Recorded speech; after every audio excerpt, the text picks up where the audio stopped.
Salut à tous et j'espère que vous allez bien. Bienvenue dans une nouvelle vidéo où il se passe encore beaucoup de choses et sur le market et sur les news. Donc j'ai l'impression de vous dire ça tous les jours mais je suis désolé mais malheureusement c'est vraiment ça. Donc je vous propose de passer sur mon PC. Avant de passer sur mon PC, si le travail que je vous propose vous plaît et que vous êtes nouveau, dans ce cas-là, je vous propose de vous abonner et de cliquer sur la cloche.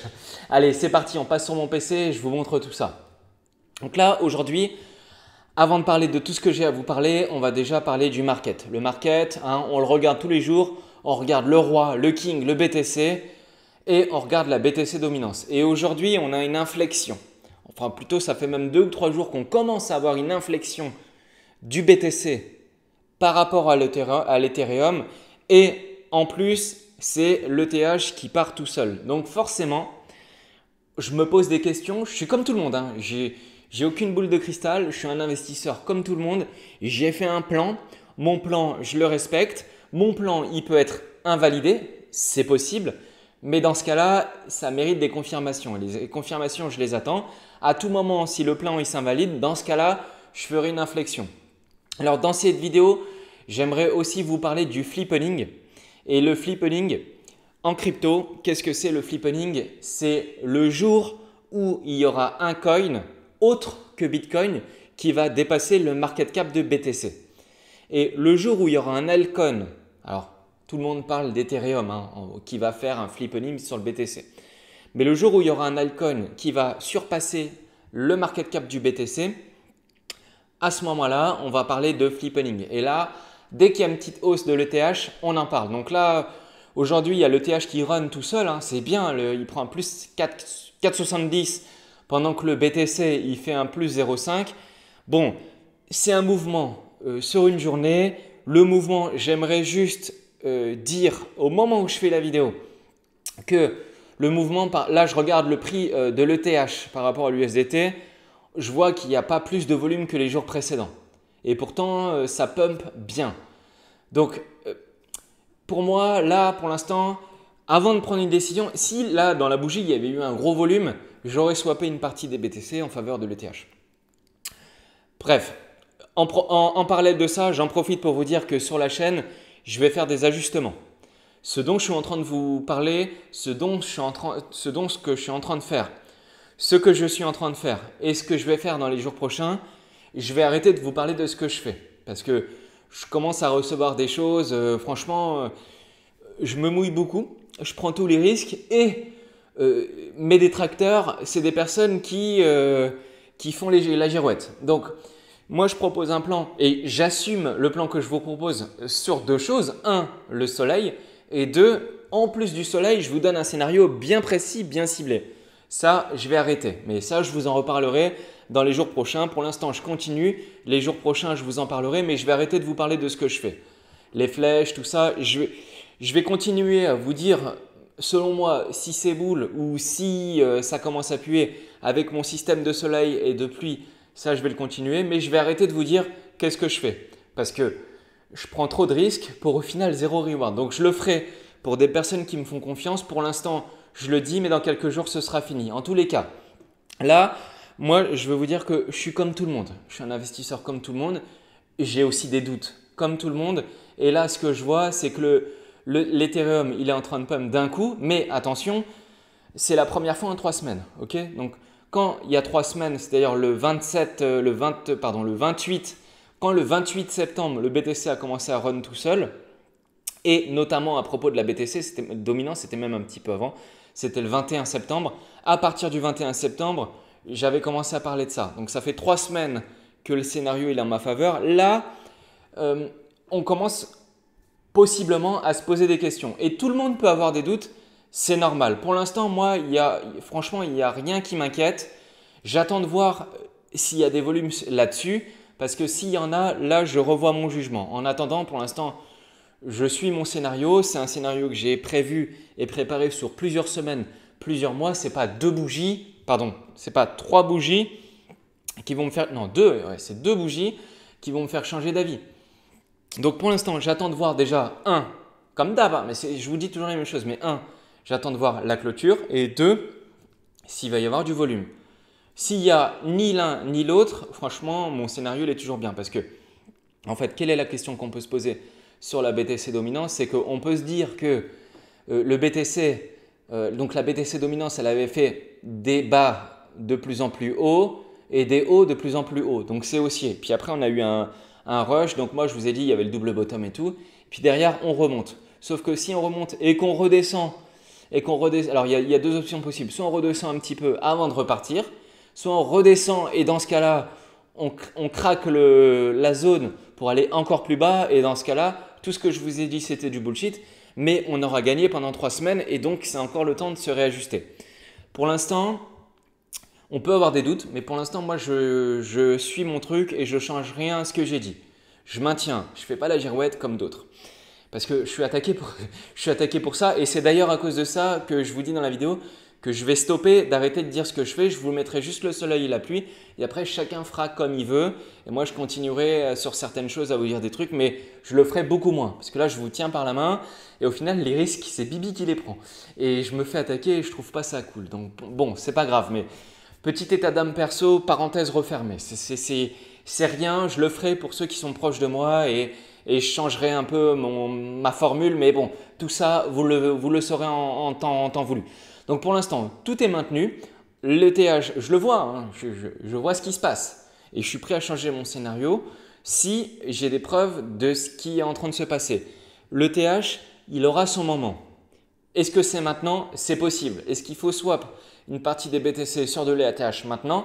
C'est possible. Moi perso, j'attends encore des confirmations. Parce que pour l'instant, j'ai un scénario qui va durer sur longtemps. Je ne peux pas invalider un truc sur 2 bougies. Surtout que ce n'est pas non plus des baisses de ouf. Donc on a eu un BTC qui a run tout seul pendant 3 semaines et pendant 3 semaines on était bon. Et là on commence à avoir une petite inflexion. Est-ce que l'inflexion elle est passagère de 1, 2 ou 3 jours ou est-ce que c'est un mouvement de fond qui s'articule? Et ça c'est deux choses totalement différentes. Donc j'attends les volumes. Pour l'instant il y a très peu il y a un volume habituel, pas plus que d'habitude et pourtant on est dans un sens qui va dans un autre sens que d'habitude.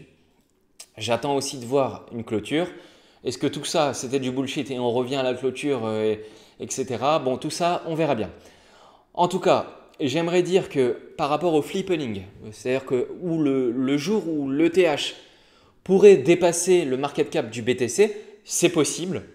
Franchement, je pense que c'est possible. Cette thèse-là, c'est ce qui s'appelle le flippening, pour ceux qui ne savaient pas. Cette thèse-là, c'est possible. Et si le jour où l'ETH dépasse le BTC, je pense que c'est encore beaucoup trop prématuré. Dans un deuxième cycle ou un troisième cycle, ok, avec un ETH 2.0 qui est réussi pour mars-avril, mais c'est tout à fait jouable. Mais pour l'instant, moi, j'écarte ce scénario-là, ou en tout cas, il est encore trop prématuré, on va dire ça comme ça. Et qui nous dit que ça sera l'ETH qui va faire un flippening sur le BTC? Peut-être que ça peut être aussi un autre altcoin.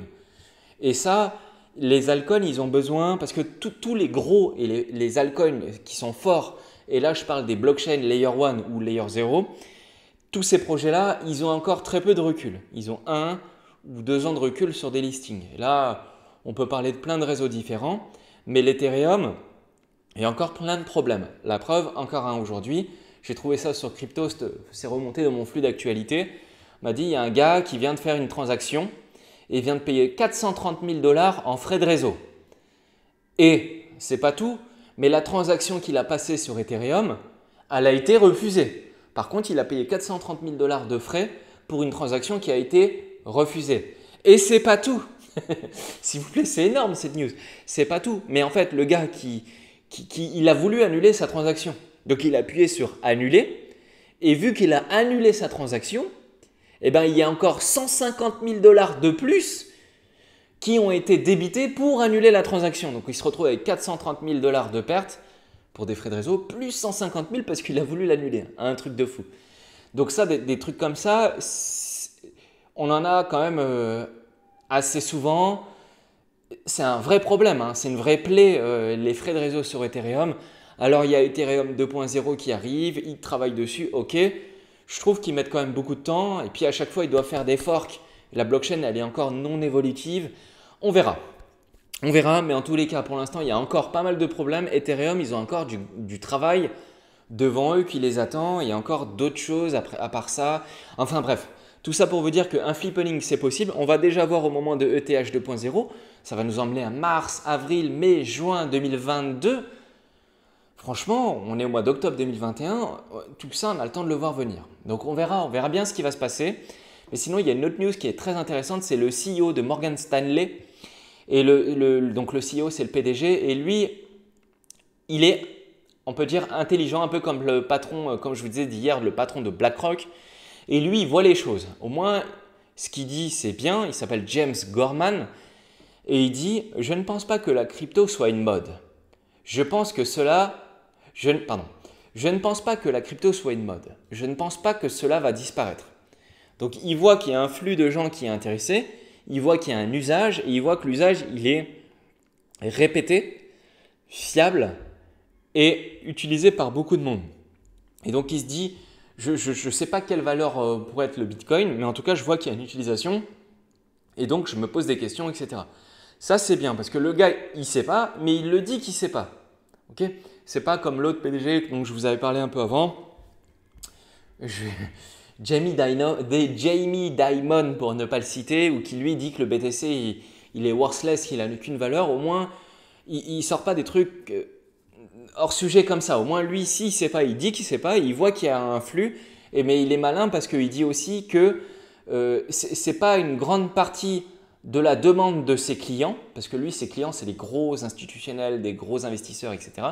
Il dit que cela peut évoluer, et si ça évolue, eh ben, la banque, donc JP Morgan, Morgan Stanley, donc la banque Morgan Stanley va évoluer en fonction du besoin de ses clients. Donc lui, il est intelligent. S'il voit qu'il y a un usage, il va faire en sorte, en fait, il fait son job d'entrepreneur.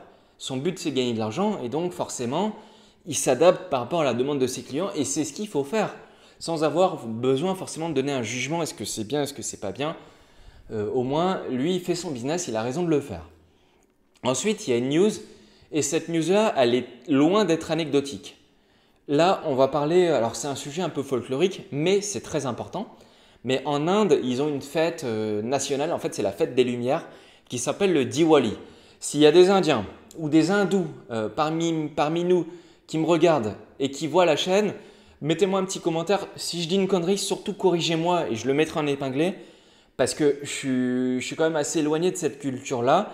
Mais je trouve que le peuple hindou, c'est un grand peuple et je trouve ça juste dommage que ce grand peuple-là, qui est très fort dans l'informatique, il soit un peu mal vu dans la communauté crypto parce qu'il y a beaucoup de scammers, donc des arnaqueurs, et souvent on les pointe du doigt en disant, entre guillemets, c'est des hindous. Ok, c'est vrai, il y a beaucoup de scammers qui sont des hindous, mais c'est une minorité, c'est comme partout, ça c'est une minorité. Et le peuple indien, le peuple hindou, c'est un grand peuple. Et non seulement c'est un grand peuple dans la crypto, mais aussi dans l'informatique. Et là, en plus, non seulement ça, mais en plus c'est un pays émergent qui génère des milliards, 2 milliards, 2 milliards. Et c'est l'un des pays les plus grands du monde. Donc c'est très important. C'est loin d'être anecdotique ce que je vais vous dire dans cette news. Mais le Diwali, la fête de la lumière qui est suivie par tout le pays, donc une fête hindouiste. Et en fait, dedans, il y a toutes les meilleures stars de Bollywood. Et ce n'est pas du troll, hein, c'est un vrai truc. Il y a les meilleures stars de Bollywood qui disent, écoutez bien, c'est assez magique, ils disent, en fait, à l'occasion de cette fête-là du Diwali, si j'ai bien compris, en fait, les hindous, ils en profitent pour investir, entreprendre, faire des choses, acheter, etc. Et généralement, on leur dit, donc les stars de Bollywood, ils ont un impact, en fait, c'est entre guillemets, c'est leur nono, c'est leur influenceur préféré, on va dire ça comme ça. Et du coup, ils donnent des conseils. Alors eux, ils donnent des conseils en investissement, moi je n'ai pas le droit de le faire, mais eux, ils le font. Et ils disent, cette année, ils disent, n'achetez pas d'or, achetez du Bitcoin. C'est magnifique, franchement c'est magnifique quand même. Et ce n'est pas une ou deux stars, hein. C'est les plus grosses stars de Bollywood, dont un qui s'appelle Amitabh Bachchan. Excusez-moi si j'écorche son prénom, hein. Amitabh Bachchan, et c'est peut-être l'acteur indien le plus célèbre de tous les temps. Ok, donc c'est comme si nous, c'est notre Zinedine Zidane, quoi, si vous voulez. En gros, c'est ça. Si Zizou il dit un truc, moi je le fais. Donc là, c'est un peu barré pour les hindous. Et là, il dit que en fait, il fait la promotion des crypto-monnaies en tant qu'investissement supérieur et facile avant Dhanteras. Et Dhanteras, c'est le jour propice du calendrier hindou pour acheter de l'or ou démarrer des nouvelles entreprises. Et en fait, les Indiens, ils ont étendu leurs investissements pour inclure des actions, des biens immobiliers, des diamants, des actifs, etc. Et là, il dit, les gros mecs de Bollywood, ils disent aux hindous, et les hindous, c'est des milliards de personnes, hein, ils disent cette année, écoutez, cette année, on ne va pas acheter de l'or, on va acheter du bitcoin. On va acheter du bitcoin, donc il faut acheter du bitcoin et tout. Franchement, je trouve ça magnifique. Enfin, c'est super, quoi. C'est génial. Et en plus, les hindous, ils ont des gros échanges et tout. Enfin, franchement, ils sont dedans. Et c'est pas du troll ce que je vous dis parce que notez bien que les hindous, ils jouent leur jeu et c'est loin d'être des débutants, hein, les hindous. Parce que, juste un exemple, mais le patron de Google, c'est un hindou, c'est un indien. Ok, et donc, quand il faudra pousser et faire la promotion de certaines choses, c'est normal, chacun joue pour son peuple. Moi, je suis là pour aider. Hein. Si je peux aider les Français, bah, je suis plus content. Je serai l'homme le plus content si j'arrive à faire ça et qu'entre Français, on arrive à gagner tous. Et ben, les mecs de Bollywood et les mecs de l'Inde, c'est pareil. Et donc ça, je trouve que c'est bien ce qu'ils font. Ensuite, une dernière chose, c'est Faryar Shirzad, directeur des politiques, en fait, c'est-à-dire directeur de la politique chez Coinbase. Alors Coinbase, lui, il est malin parce qu'il gère bien son truc. C'est-à-dire qu'il a fait une proposition auprès des décideurs politiques. Il a appelé son truc en disant, Coinbase dit, on va sauvegarder le leadership financier de l'Amérique. Donc ils sont malins, je trouve que c'est bien ce qu'ils font. C'est-à-dire qu'ils tournent la chose d'une certaine manière en disant, nous on est Coinbase, on est américain, on travaille pour les États-Unis et dans le cadre de la législation américaine. Et donc on fait un truc American friendly. Ils sont derrière, ils suivent allègrement la régulation et Coinbase c'est l'exchange qui est le plus régulé et qui suit le plus la régulation. Et là il a fait un truc en disant, mettant en avant le côté comment dire, le côté chauvin ou l'américanisme, enfin le côté America First, en fait, pour dire nous on est américains et donc on est pro-américain et donc on suit les règles, etc. Et en fait, c'est bien ce qu'ils font parce qu'ils vont dans le sens de la politique pour faire passer leur projet. Parce qu'aujourd'hui, c'est difficile de faire accepter la crypto et pour autant, il y a de plus en plus de personnes, et ce n'est pas que moi qui le dis, c'est aussi le patron de Morgan Stanley qui dit que les cryptos, elles sont de plus en plus utilisées, de plus en plus souvent. Et là, c'est intéressant ce qu'ils disent Coinbase parce qu'ils parlent aussi de Web 3.0. Donc, ils sont en train de dire qu'on est en train de préparer le Web de demain. Et si c'est ça, on est encore au début et il y a un joli boulevard qui se prépare devant nous.